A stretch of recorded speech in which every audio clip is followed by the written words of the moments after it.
সে আবার তার স্বপ্নে এলো।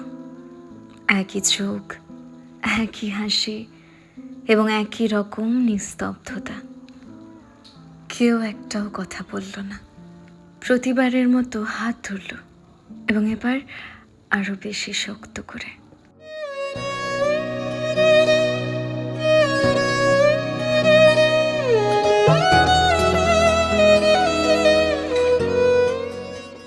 এটা জেনে যে এটা একটা স্বপ্ন, এটা জেনে সে আবার আবছা হয়ে যাবে।